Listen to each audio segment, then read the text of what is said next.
শীতকালে চিতই পিঠা খেতে বেশ ভালো লাগে। সকাল সন্ধ্যা এই চিতই পিঠার একটা আলাদা টেস্ট থাকে। অনেকে ঘরে তৈরি করতে পারে না, তার জন্য রাস্তায় চলে যায় মামাদের দোকানে। সিরিয়াল ধরে দাঁড়িয়ে থাকে মামাদের হাতে তৈরি করা ভর্তা দিয়ে চিতই পিঠা খাবে। আবার অনেকেই কিন্তু মামাদের গোপন টিপস জানতে চায়। কিন্তু মামাদের ভর্তার গোপন টিপস জানার আগে আপনার বাসায় যেটা তৈরি করবেন সেই ভর্তাটা যারা খাবে তারাই কিন্তু আপনার কাছ থেকে জানতে চাইবে এই মজাদার ভর্তাটা কিভাবে তৈরি করেছেন। আসসালামু আলাইকুম, welcome back to my channel Farhana's cooking house 450 থেকে সবাইকে স্বাগতম। বন্ধুরা, আমি মজাদার ভর্তাটা তৈরি করেছি অলরেডি, কিন্তু আমার চ্যানেলে এটা শেয়ার করা আছে। চাইলে ডিসক্রিপশন বক্স থেকে দেখে নিতে পারেন এই মজাদার ভর্তাটা আমি কিভাবে বেটে নিয়েছি। পাটায় বাটা ভর্তা আর ব্লেন্ডারে করা ভর্তার ভিতরে অনেক তফাৎ আছে স্বাদের। আমি এখানে 1.5 কাপ ময়দা নিয়ে নিয়েছি। তারপর নিয়ে নিলাম আমি এখানে স্বাদ মতো লবণ আর একটু গরম পানি দিয়ে অল্প অল্প করে এটাকে আমি একটা পারফেক্ট ডো তৈরি করে নিচ্ছি। যারা আমার চ্যানেলটিকে সাবস্ক্রাইব করেছেন তাদেরকে অসংখ্য ধন্যবাদ। যারা এখন আমার চ্যানেলটিকে সাবস্ক্রাইব করেন প্লিজ আমার চ্যানেলটিকে সাবস্ক্রাইব করে পাশে থাকা বেল বাটনটি ক্লিক করে দিবেন, যাতে পরবর্তী যে কোনো রেসিপি আপনাদের নোটিফিকেশনে পৌঁছে যেতে পারে। আপনি একবার চিন্তা করে দেখবেন, আমাদের মা চাচিরা যখন এরকম চিতই পিঠা শীতকালে বানাতো, তারা কখনো বেকিং সোডা বেকিং পাউডার কিন্তু অ্যাড করতো না। তখন এই পিঠাগুলোর স্বাদ ছিল অন্যরকম। মাটির চুলা, আমরা যাতে শহরে থাকি সেক্ষেত্রে আমরা তো মাটির চুলা পাই না, তাই আমরা গ্যাসের চুলায় করলো।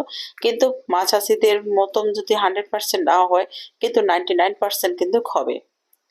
আমি 20 মিনিট রাখার পরে আবার এটাকে ভালো করে মথে নিচ্ছি। আপনারা দেখবেন এখান থেকে দুই ভাগ করে নেবেন।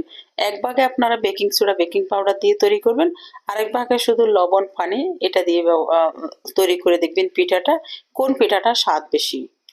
আমার কাছে মনে হয় শুধু লবণ আর হচ্ছে যে গুঁড়ি আর পানি দিয়ে যেটা আমরা পিঠাটা তৈরি করি, চিতই পিঠা বা খোলাজা পিঠা, এটাই খেতে কিন্তু বেস্ট টেস্ট লাগে।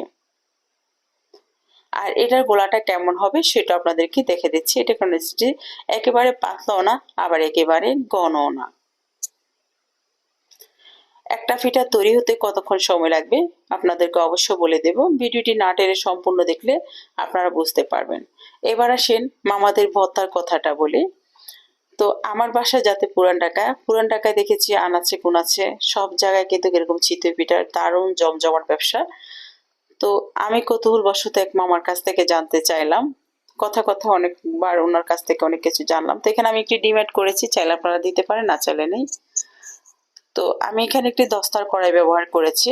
কড়াইটাতে আমি একটু তেল দিয়ে আগে এটাকে একটু গরম করে নিয়েছি। তারপর চুলা আঁচটাকে মিডিয়াম দিয়ে আমি এখানে 1 চা চামচ দিয়ে দিলাম। দিয়ে এটাকে আমি 1 থেকে 1.5 মিনিটের জন্য অপেক্ষা করব। পিঠার মাঝখানে আর একটু কিন্তু কাঁচা আছে, এটাকে আরো 30 সেকেন্ডের মতো লাগবে। টোটাল এই পিঠাটা হতে সময় লেগেছে 1 মিনিট 52 সেকেন্ড। অনেকে বলে 5 মিনিটে অনেকগুলো পিঠা তৈরি করা যায়। পারফেক্ট ভাবে যদি আপনি পিঠা তৈরি করতে যান, একটা চিতই পিঠা তৈরি করতে মিনিমাম 1 থেকে 2 মিনিট কিন্তু সময় নেবে। তো এইভাবে কিন্তু আমি সব পিঠাগুলা তৈরি করে নিয়েছি। ভিডিওটি যদি ভালো লেগে থাকে আপনাদের পরিবার পরিজনদের সাথে শেয়ার করবেন। আর আমি যে ভর্তাটার কথা বলেছিলাম, মামারা বলে ওনারা অনেক কিছু দিয়ে একসাথে ব্লেন্ড করে নেয়। তো আমি জিজ্ঞেস করলাম এত পাতল কিভাবে হয়, পানি অ্যাড করে। আর সবচেয়ে যেভাবে হোক ভর্তাটা তৈরি করেছে।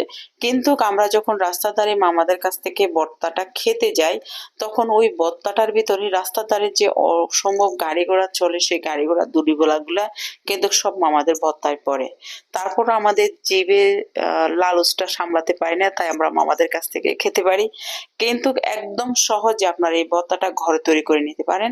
আর এই ভর্তাটা কিভাবে তৈরি করেছি একদম সিম্পল ভাবে আমার চ্যানেলে দেওয়া আছে, ডিসক্রিপশন বক্সে আমি লিঙ্কটি দিয়ে দেবো, আপনারা চাইলে দেখে নিতে পারেন। আচ্ছা, এখানে আমি করলাম এটা। এখন আমি যে ভর্তাটা গুলো করলাম, এখানে করেছি ধনিয়া পাতা ভর্তা, কাঁচা মরিচের ভর্তা, সরিষা ভর্তা এবং আপনার চেপা শুটকির ভর্তা। তো সবগুলো আমি ঝাল ঝাল করে তৈরি করেছি। আর এইভাবে তো খেয়ে তো আমার বাচ্চারা তো একদম পুরাই পিতা, আর বাহিরে যাবে না মায়ের হাতে তৈরি করা ভর্তা দিয়ে। আর একদিন তৈরি করে আপনি মিনিমাম এই ভর্তাটা 1 সপ্তাহ থেকেও বেশি রাখতে পারবেন, একটুও নষ্ট হবে না। তো আমি এখানে একটা পিঠাতে একটু চেপা শুটকির ভর্তা নিলাম, তারপরে ধনিয়া পাতার ভর্তা নিলাম। এখন নিচ্ছি আমি এখানে কাঁচা মরিচ ভর্তা, তারপর এখানে নিয়ে নিব আমি এখানে সরিষা ভর্তা। একদম গরম গরম ধোঁয়া ওঠা চিতই পিঠা ঘরে তৈরি করে যা ইচ্ছে তাই খেতে পারেন। ভিডিওটি ভালো লাগলে পরিবার পরিজনদের সাথে শেয়ার করবেন। পরবর্তী রেসিপি পাওয়ার জন্য আমার চ্যানেলটিকে সাবস্ক্রাইব করে পাশে থাকবেন। আসসালামু আলাইকুম।